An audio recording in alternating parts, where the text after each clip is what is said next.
ఎలా ఉందన్న మిరాయి సినిమా? అన్న మూవీ అయితే ఇప్పుడే ప్రీమియర్ చేశాను. మూవీ అయితే నెక్స్ట్ లెవెల్ పర్ఫార్మెన్స్ అవుతుంది.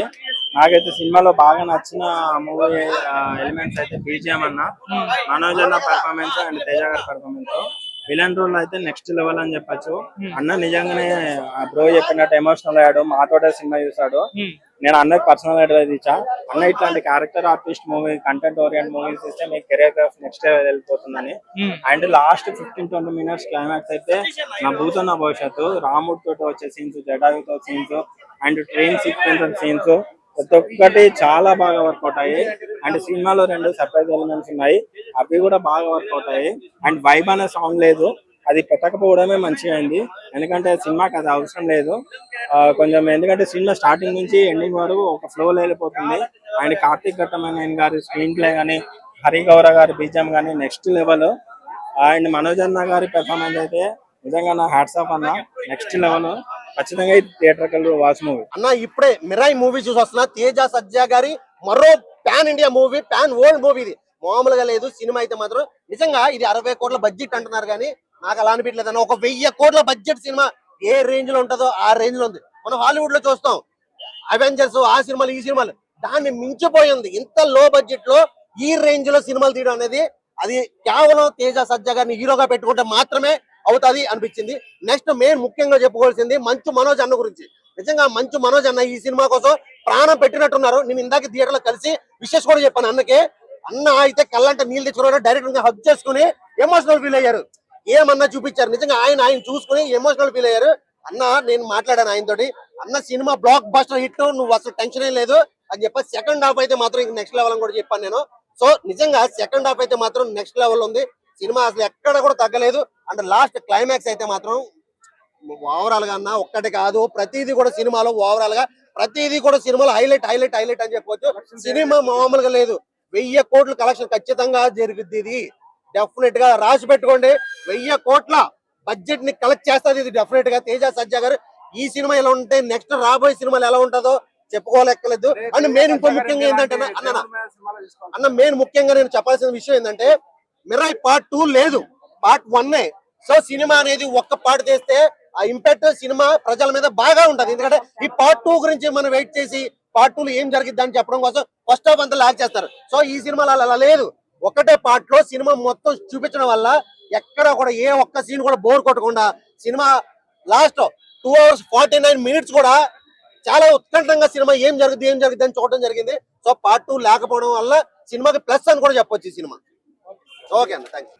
ఏ సినిమా ఎలా ఉంది? మీరైతే చాలా బాగుందన్న. చూస్తుంటే ఇంకా చూడాలనిపించే సినిమా అన్నది. ఆ మంచు మనోజ్ గారు అయితే యాక్టింగ్ ఇరగదీస్తారన్న సినిమాలోనే. అబ్బబ్బా పాత్ర ఉందన్న, విలన్ పాత్ర అబ్బబ్బా ఏ నటించారన్న. ఇంత ముందు చూసే మూవీ కంటే ఈ మూవీ అయితే చాలా బాగుందన్న. అంత బాగుంది. శ్రియా గారి గాని, జగపతి బాబు గారు గాని, హీరోయిన్ గారు గాని అందరూ బాగా చేశారన్న సినిమా అయితే. అసలు ఆ సినిమా చూస్తుంటుంటే ఇంకా చూడాలనిపిస్తుంది. కొన్ని సినిమా చూస్తుంటే చిన్న చిన్న బట్టలు అవి వేసుకొని ఉంటది. ఇదైతే అలా కాదన్న, పద్ధతిగా తీశారు. చిన్న పిల్లల నుంచి పెద్దవాళ్ళు చూసే సినిమా అన్న ఇదైతే కంపల్సరీగా అన్న. ఫైట్స్, గ్రాఫిక్స్, అంత బాగుందన్న. మొత్తం ఆల్మోస్ట్ సినిమా చాలా అంటే చాలా బాగుందన్న. సో హనుమాన్ అంత ముందు తీసారా, దానికి మించిందన్న ఈ సినిమా. హనుమాన్ ఏమో కానీ అంత ముందు తీసే హనుమాన్ కాకుండా ఈ సినిమా అయితే ఒక రేంజ్ లో వెళ్ళిపోద్ది అన్న సినిమా అయితే. Super movie, super. చూడాలని మనం అనుకుంటాం కదా, అలాగే వరకు చూడొచ్చు.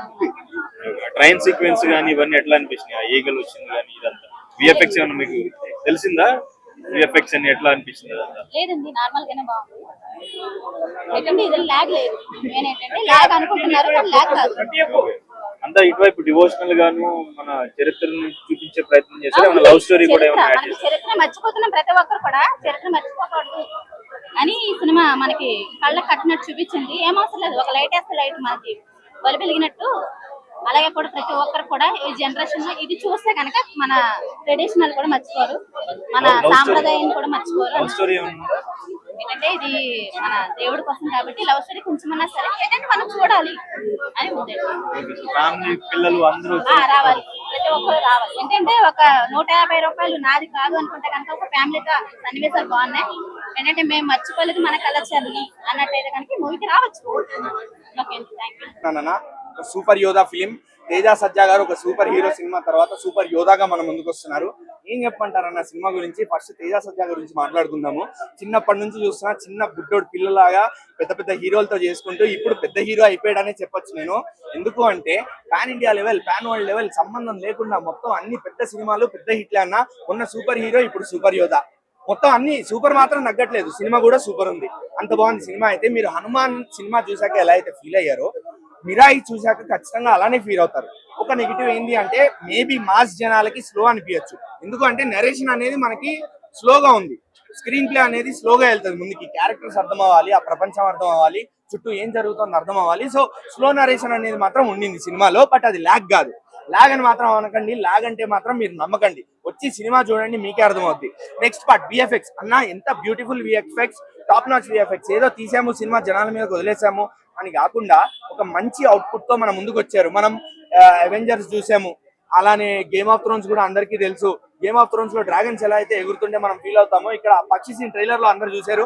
సో పక్షి సీన్ అసలు వేరే లెవెల్ ఉండిందన్న. అది ఒక్కటే కాకుండా ట్రైలర్ లోదే కాకుండా అది శాంపుల్ మాత్రమే, తర్వాత ఇంకా చాలా ఉండింది. ఆ పక్షితో చాలా ఇంపార్టెంట్ రోల్ ప్లే చేసింది కూడా పక్షి.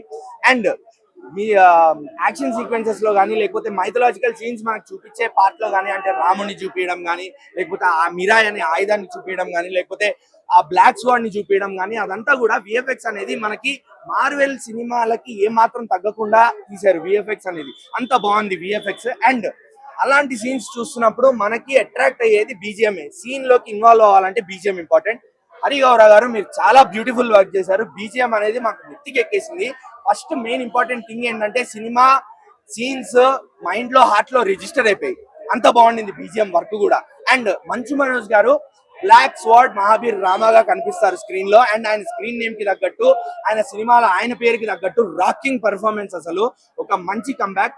టాలీవుడ్ జనాలు ఎప్పటి నుంచి అయితే మనోజ్ గారిని ఎలా చూడాలి అనుకుంటున్నామో అలా చూసేసాము. అది విలన్ అవని, హీరో అవని, సైడ్ క్యారెక్టర్ అవనివ్వండి, బట్ మనోజ్ గారికి ఒక మంచి కంబ్యాక్ ఇదే.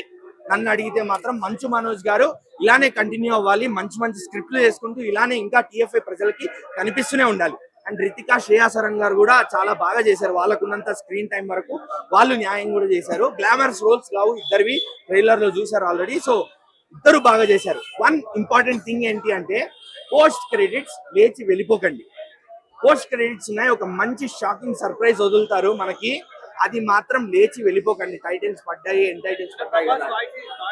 ప్రభాస్ వాయిస్ ఓవర్ వచ్చినప్పుడు మాత్రం నిజంగా గూస్ బంప్స్ అన్న. ఎందుకంటే ఒక మైథలాజికల్ స్టోరీలోకి మనల్ని తీసుకెళ్తారు. సినిమా ఇంట్రడక్షనే మిథికల్ గా జరుగుతుంది, మన హిస్టరీ బేస్ చేసుకొని. అలాంటి హిస్టరీ బేస్ చేసుకొని మనకి ఈ స్టోరీ నరేట్ చేస్తున్నప్పుడు ప్రభాస్ గారి వాయిస్ ఓవర్ మాత్రం ఆ బేస్ వాయిస్ తో అసలు స్టోరీ అక్కడి నుంచే మనకి ఎక్కేయడం స్టార్ట్ అయిపోతుంది. అందుకే పోస్ట్ క్రెడిట్స్ కూడా మిస్ అవ్వకండి. పోస్ట్ క్రెడిట్స్ అంతే హై ఇస్తుంది, మంచి కట్అవుట్ ఉంటుంది స్క్రీన్ మీద. నేను చెప్పను, అది ఆల్రెడీ సోషల్ మీడియా చూశాను, ఎవరు ఎక్కడ రివీల్ చేయలేదు. సో పోస్ట్ క్రెడిట్స్ మాత్రం మిస్ అవ్వకండి.